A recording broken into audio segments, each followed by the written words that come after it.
All right, we've got 2 songs under our belt. Let's take it on a little bit more here. We're going to ramp it up. We got to learn a couple more chords before we get into our next song. So we left off from going from D to A to E to C to G. And that allowed us to play both ABC song and Happy Birthday. So we got our children's songs out of the way. Let's do some adult material coming up here.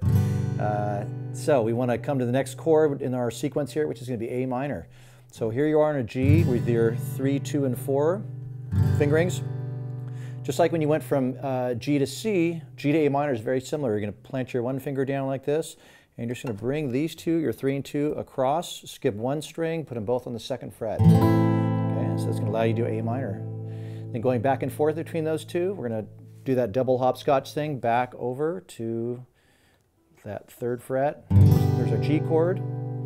Put our one finger back down, bring these two back across. There's your A minor.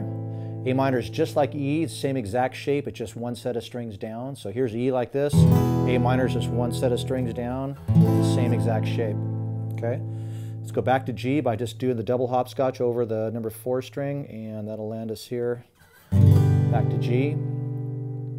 Back to A minor, plant our one finger, bring these two across, there's our A minor. All right, now we want to be able to go to a D7 from here. This is probably the easiest move we're going to see here today. We have the A minor chord already in place. We can leave our 1 and 2 fingers down where they are. We just need to move our 3 finger down to the 1st fret and the 1st string, 2nd fret, 1st string. That'll give us our D7. So it's real easy, only one finger needs to move. So we're going to go from here and bring it back to here. Piece of cake. And just like with the regular D, when you do a D7, you want to avoid the number 6 strings. Again, he's not going to have a very pleasing sound. That to me doesn't sound good. Okay, so we want to just avoid the number 6 string, strum from the 5th string down, keeping our fingers tucked under on the right hand. Now we don't be able to go back to regular D from our D7. So the trick to that is we want to put our one finger where our 2 finger is. So you want to lift all 3 fingers, but that's your target spot. Bring them down and reposition for the regular D.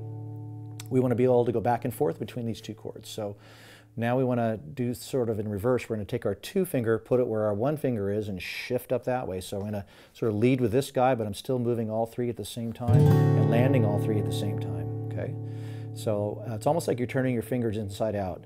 The D7 is like a regular triangle. The regular D is more like an upside down triangle. So we're at the regular triangle, going back to D, 1 finger where the 2 finger is.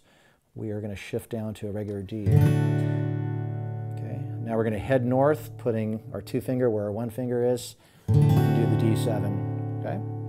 All right, so incorporating those chords into what we've already learned is going to allow us to do our next song, which is going to be Yellow Submarine. So bear with me, we'll come back and do that, and you'll be ready to go. Good job.